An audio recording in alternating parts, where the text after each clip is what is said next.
I don't have a GED. I also have been diagnosed with ADHD, which wasn't diagnosed when I was growing up. So I have no attention span. It's really hard for me to sit. I would get frustrated. I would be feel sad and I'd feel anxious. So I would try to recreate that feeling that I saw on candid camera.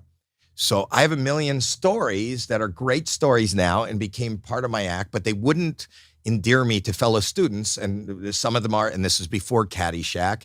We had swimming in school. So I threw a chocolate bar into the pool because I didn't want to swim. So it would look like somebody shit in the bottom of the pool. But I didn't have a friend. So I didn't tell anybody that I did that. So now there's just shit at the bottom of the pool. And people, I'm enjoying the periphery of hearing people going, you see somebody took a shit in the bottom of the pool. Someone took a shit. Well, let's go meet after school. You'll see the shit. There's shit in the deep end. And people show up, like 100 people or 200 people show up at the end of the day to look to see who's shit in the pool. And I show up. I don't have a lot of friends. And then they're all standing there without even thinking. I dived in and came up with it in my mouth, which could be an entertaining story. But at an age when everybody's trying to dress like everybody, everybody's trying to be like everybody, I didn't tell, even if I had thought to tell 2 or 3 friends, watch what I'm going to do, I could have been a little bit of a hero, a comedic little hero, but I didn't tell anybody. So I was just a kid that ate shit. And all right, I have a couple questions. Okay. So you dive in. Mm-hmm. What was your approach? Did you grab it with your hand and then swim up? And when you got I probably dived and put it in my mouth and turn it over and it's in my mouth, and you could hear it. Is it like chamber. 10 feet down or 5 feet down? It's probably it's the deep end. So and then you come up with it, and can you hear how soon before someone goes, oh? As soon as the water broke my ear. And it wasn't like not a laugh. Not one person laughed. It was just just oh, and girls going disgusting and running the other way, and like I was just a guy, and then I was the kid who eats shit. That's what I was. And What's funny is the pool was fine. They went in the pool the next day. You probably were never recovered. I told the teacher it was a chocolate bar, and they didn't have to. But it was still disgusting. Also, and I was immature. The opposite of OCD is sticking, a pool candy bar in your mouth that's been at the bottom of a pool, and you just bang. Well, I had to go swimming every day in school. I didn't think of that as chlorinated. Okay, it's a chlorinated pool. It was my chocolate bar. Okay, I bought it. It was an O. Henry bar. Okay. Nuts in it. I went to look. Sure, of course. I put some homework. A little joke, a little shit joke in there. I don't know if it was a shit joke. It was. I don't know. See, I didn't articulate. I'm going to do something funny. I'm going to do something like Alan Funt. So, did you think through what the reaction was going to be? Never. You just thought something's going to happen. No, it's just this is weird. This is like I'm going to pull the desk out. All right. Well, the Chappelle always used to talk about, it was like one of the first things we bonded over. The unseen audience. What's the unseen audience? It's like the audience you have in your head when you say something funny at a store and it bombs. But it's like, it worked. But that's my whole life. My whole life. Even to this day, my wife will go, and my mother always did, and my kids say now, they go, who is this joke for? And I always say, for me. And it is for me. Yeah. Ultimately, it is for me. There's an old saying, if you could just make one person laugh, that's all I'm going for. And that one person is me. And I need that. That's my survival. Right. I need that. And then, things either turn out horrible or wonderful. There's no middle ground. And that's why I'm so big on social media now. I love more than anything when they don't get it. I love reading the comments. I love awkward. I love uncomfortable. All right. You have ADHD. Yes. When were you diagnosed? I've never been diagnosed. I'm self-diagnosing. Oh. Yeah. Should I do it? No, I don't think you should self-diagnose. Really? Because I think it's a thing. Okay. This is very interesting. Okay. Why is self-diagnosing bad? Because everyone does it now. Like I'm so I have a bunch of jokes about trauma. It's like you don't even know what it is. You're just inconvenienced. You go, oh, it's so traumatic. No, some trauma is legitimate Right. and some is just some, for lack of a better term, some white girl shit, right? That's There's no amazing. white girls here, thank Uh-huh.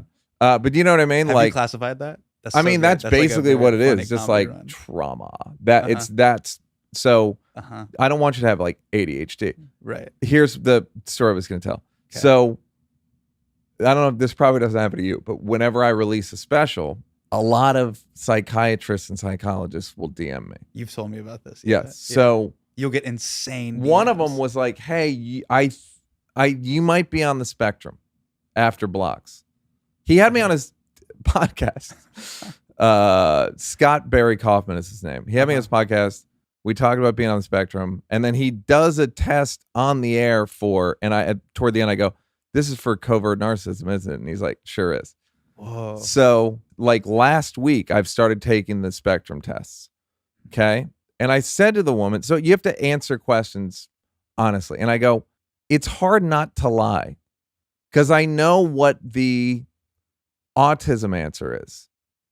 And because you've read so much about I just this. know enough. Like, are Yeah, you yeah. sensitive to Yeah. fabric? You know what's so funny? I'm not sensitive to fabric. So, but if I wanted to seem autistic, I would say I'm super sensitive. Right. Wool makes me burlap Yeah, and yeah. fuck. This is how you get the weed card. You're like, Right. I know what to say. Precisely. And, yeah, got So I said to her, who lies and who doesn't? And she said, when young teenage boys take the autism test, they don't want to have autism. When young, especially white teenage and young early 20s, young white women take it, they want to have autism because they are all privileged and they want something to make them seem not. wow. They're like pursuing it. Got it. So that's why I'm like, hey, if you have ADHD, there's no clout in ADD. well, bro. there's not. Like, there isn't. Dude, since the 90s, when I was a kid growing up, they gave Ritalin out like fucking Tic Tacs. It was crazy. And there's been, my family lives in Sacramento. Sometimes when I turn the TV on, there's straight up class action lawsuits, like from like Habis Amendola and Associates. Like, were you given Ritalin in the 1990s? Call Habis Amendola and Associates for a class action lawsuit. Crazy. They were giving it out like crazy. So there's no clout or cred with ADHD. I think in this era. I still disagree with you. Okay. I still think like if a white girl goes like, no, I have ADHD, so I need it. Like if it's I have blanks, so therefore I need different treatment. It's low on the totem pole. It's like I agree. It's the not UC Riverside of like. Look, of like, it's not yeah. Asperger's, which Right. is the USC. Right. If we're doing What's the California Ivy? What's the Ivy League? colleges. What's like the Stanford? Like, what's the gold standard of like clear the entire test room? They get their own proctor. Like, it's over. Then you're into race. Gotcha. Then you're into racial Got it. groups. Okay, And gotcha. God for Let's not get into that. Yeah. I'm Okay. not doing this. Or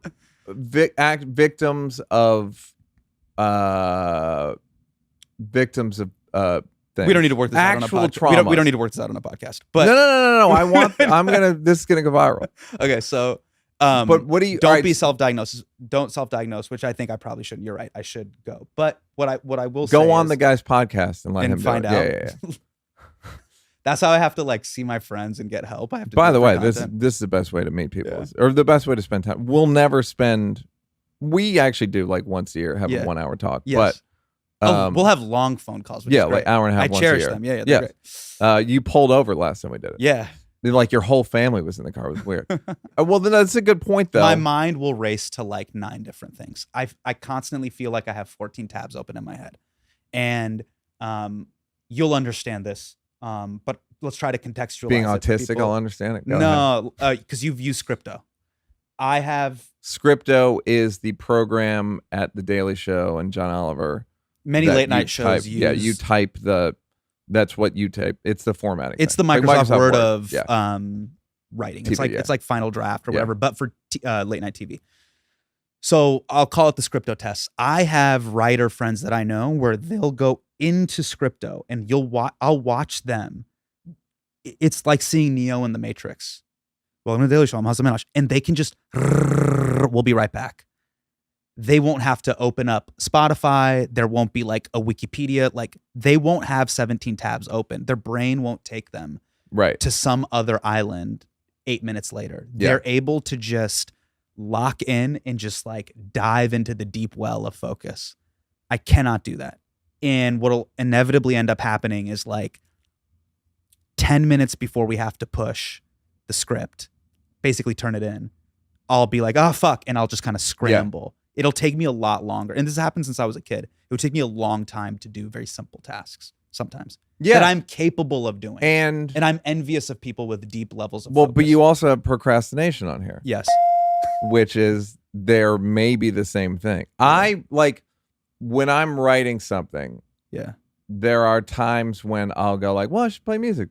It's good. And then I'll think about it and I'm like, it's not, you need to be by yourself and it needs to be quiet if you really want to do this. Right. Do you have deep focus? I feel like because you're a little bit older, I really do feel like I have freedom on this. Yeah. I have to grayscale it.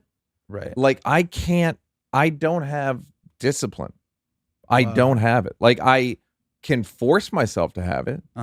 Like I'll smile on stage if I shock myself. Right. Like I can force myself to do it, but I don't naturally. So you having 2 hours to come up with a great take versus 10 minutes will have the same net effect because of that, because of your lack of focus?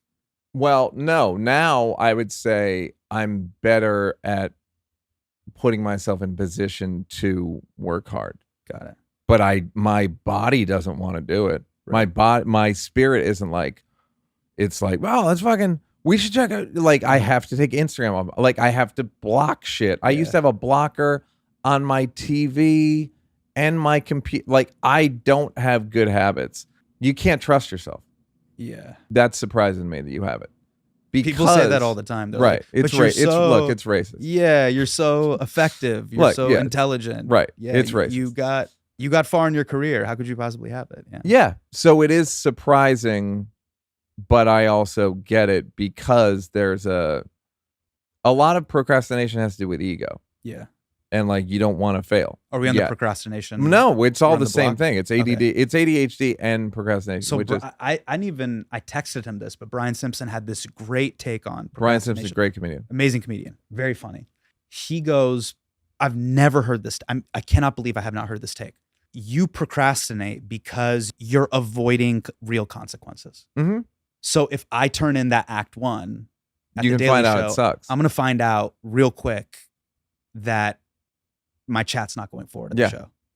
And that feeling that I know, I'm going to try to avoid it as much as I possibly can. Until the fear, it's like fear overtakes. The fear of being late or missing the deadline finally overtakes the fear of being shitty. It's like I wake up out of this drunken stupor like Denzel Washington in that movie. And I'm like, fucking land the plane. What are you doing? You have 10 minutes. Yeah. Are you insane? Absolutely. You're going to sleep at the wheel the whole time? Yeah. Yes. If I could crack this, my life would probably be, I'm not kidding, 25% better. Get free. I mean, Kayla, my assistant, is here. There are ways. The biggest thing, I am notoriously late to everything. So am I. To fucking everything. You know why it may be? Procrastination. I don't want to be the first one there. I don't want to give you the power. Oh, wow. By if I'm waiting for you, it's a form of you not texting me back. Like that's what I believe. Gotcha. You just have to put yourself in a position to like take Instagram off your phone. You quit Twitter. Or like this morning with the gym. This happens all the time in my wife. One of the cool things about having like a partner in that way, they know you so intimately well. They know the sub moves of sabotage that are happening in your head. When I'm back from tour or I'm back from the road, what I'll do is I'll take my kids to school. That's my way of being like, it forces me to have these really beautiful morning moments with them. The day just hurtles away. So I got to exercise before that. And she was noticing me in the bedroom this morning, getting up like to go exercise. I was like, she's like, what is taking you so long? Why are you making so much noise? And I'm like, I got to put my shit on. And she's like, it should not take you 30 minutes to put on your gym clothes. And I was just avoiding it. I didn't want to do it. And she's like, you're just avoiding just the feeling of like, fuck, it's cold. You get in the car. You got to go. You know what I mean? Yeah. Yeah. Like cold, I'll give you. But just the feeling of you're on the treadmill and you're like, I'm not fast. Let me see how long I can go. This is an unknown. This is a bird in the hand. Yeah. What I'm doing right now, sitting in bed or But that on my feeling phone or of whatever, consequences Yes. of like, you're not as strong as you used to be. You're not as fast as you used to be. This is really hard. I just don't like this feeling. Yes. And it's fucking hard, but it's, you got to do New it. material's the same thing too. You like procrastinate. You push that off of like, I just don't want to feel this. That's the thing where you have to give yourself. That's why I do a new material show. The one that you did 10 years ago, I still do. Amazing. I have to do it. Right. And I trick myself into thinking like, no, they were there last week. They weren't there. So I have to write new material. Or like, I used to do a thing with Dove Davidoff where we would have to write or we'd have to give each other $100. Whoa. Like that's just fucking great. Incentivize yourself. Make it like penalize yourself for being sloppy or the thing you want to be. Just make it inconvenient for you or painful, actually painful if you don't do it. That's the best advice. Like and the best workaround I found with that of writing the new show is just put the dates on the books and you're like, oh fuck. Yeah. Like that's your push. I got to show up. Yep. The show has to go up. ADHD. I'm fucked up, man. I'm gonna have to take a look at myself. Yeah, ADHD. When? I actually go into therapy for that. Specifically the ADHD. I have separate therapy about death and the other stuff. Is there an ADHD? There is. Therapist. Yeah. What are you? And he costs a lot of money. No one doubts that. What are you doing in there? Talking, but like, I've been seeing this guy. I would say maybe like, I want to say just under 10 sessions, maybe. By the way, I gotta stop. What a nice read on talking. Talking. That was a real nice read on talking. Thank it you. was really evocative. Thank you. Like it was frustrated. It was desperate. It was layered. It was really good. Thanks. I didn't even notice it. Yeah, no, it was great. It came from the heart. Yeah, sure did. Sometimes I can't pull that off if I have to act. Of course Can you believe that? Yeah, because it's hard. Because it's hot and everybody's the pressure's on. I'm acting because I'm usually in traffic when I'm acting. Yeah, exactly. Yeah, but I gotta be honest. I told him our last session, I'd really like to make, like I said to him, I posed it to him. I go, can I just ask you, because I have a thing too with like, I never want to put anybody out. I never want to make anyone feel bad. Not that I need anyone's approval or need anyone to like me. No, but I always want to go etiquette first. I always want to be mindful, all that stuff. So I had to have a hard time approaching people when it's a tough thing to talk about. And I was talking to my girlfriend and I was like, I gotta be honest, this guy's so expensive and I'm not feeling, he prescribed me medication. Okay. So that happened. And then we tried one and now we're switching to another. Okay. But that's a hefty bill just to have someone prescribe you medication and test it out for a month and then switch to another. Yeah. So I was like, that's not what I want from this. I want to psychologically take these things apart and fix it. You know what I mean? Is he an ADHD therapist? Is it just he a specializes psychiatrist? He specializes in ADHD. ADHD. I mean, I've never heard of therapy for ADHD. I don't know if there's not, but all I hear is they gave me medication. Yeah, I mean, he was referred, and that's his his. And are you doing exercise? Like, there's not. You're just talking. I did do EMDR. EMDR. Yeah, which I believe you did too, right? Yes. And did you get EMDR from Jamila as well? Yes. Yes. So Jamila turned me on to EMDR. Jamila, who was on a game show with you. Yes. It was on The Good Place. Actress and Good Place. Yeah, we'll flash her phone. Great gal. She's a great friend of both of ours. Yes. She told me about it and I went to that because I had some trauma and that actually helped it. I really helped it. And I couldn't believe it's nonsense that it works. I couldn't believe it. Nothing's dumber than the idea of EMDR. It was so dumb and it fucking worked. And I've been telling everyone to do it because I can't believe I actually saw results. It changed the way I felt, the way I responded to certain things. So that was great. So I just told him the last time, I said, do you see any progress in me when we talk? What timeline should I be on with progress? Do you see any yet? Should I be recognizing it? Is there anything I'm not recognizing? And he said, well, it's interesting you say that. How do you feel? And I said, well, I just feel like we meet kind of inconsistently and because of my schedule and his. I said, so every time I get going and it ends. And then we meet again, sometimes 3 weeks later, the momentum's gone. Yeah. And I just can't get any footing here. And he goes, all right. I would agree. He goes, I think that we need to block out a specific time every week. And I was like, but my life doesn't work like that. Yeah. And so within reason, we booked this slot, and immediately we booked it. And the first two weeks after we booked it, something came up and I couldn't do it. I mean, maybe the next med will work. Yeah, maybe. What was the last one? It was Adderall. When did you realize I think I have ADHD? What, you just thought you were like, I mean, again, you're 40 something. I'm 46. Yeah. It was all just like, that's our personality. No one mentioned that to me ever. There was never I wasn't depressed. You know what I mean? There was no mental, it was the dark web. Like, you know how the dark web exists, Yes. but you like got to get an onion, like, I don't know, .onion, and like, but whatever the fuck. That's what mental health was until 7 years ago. Yeah. This is like, I would say in my 30s is when I started to realize, oh, this is affecting everything I do. Yeah. And a dear friend of mine had it, and it's severe, and he gave me some books on it and told me like the medicine changed his life and all that stuff. And he goes, you won't even realize that whatever you think is normal is not. And when you start to realize that, oh, that's not what everybody else does, your mind will be blown. I procrastinate. I can't finish something. If I start something, I start something else.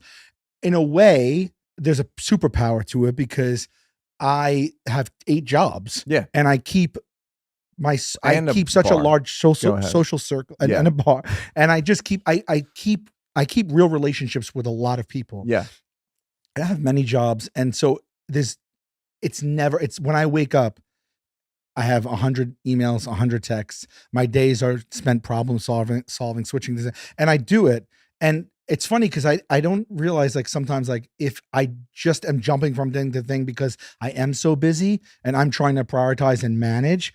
Or if it's like, holy shit, you can't keep one thing just because you're ADHD. And now you have this type of job. And it's like uber insane because it's like, it helps me, but also I trail right off. I'll walk into a room, forget why I went in. Yeah. I'll start a sentence and I'll go, whoa. My phone has, my notes app has probably 100 paid like notes on it. Yeah. And every one of those notes is lists. And I have to literally live off of my lists or I cannot function. So when I wake up, I open my phone first thing, I look at the list. Before I go to bed, I prioritize my list for the following day. I do high priority, end of day, this week, ASAP.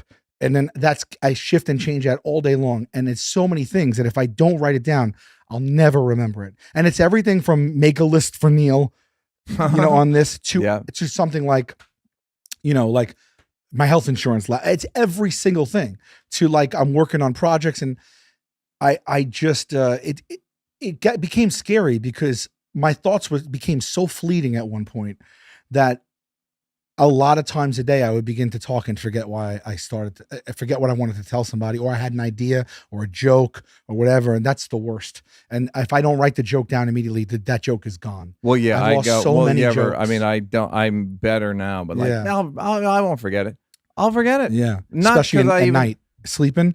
Yeah. I'm like, this one's unforgettable. And I say, this is the key word to remember it. And I don't remember. I go, there's 2 key words. And all I got to do is remember the key words.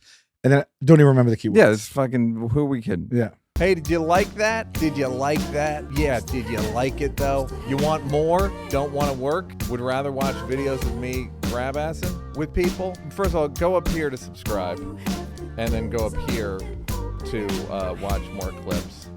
This is like when the weatherman says that there's a high pressure system coming in.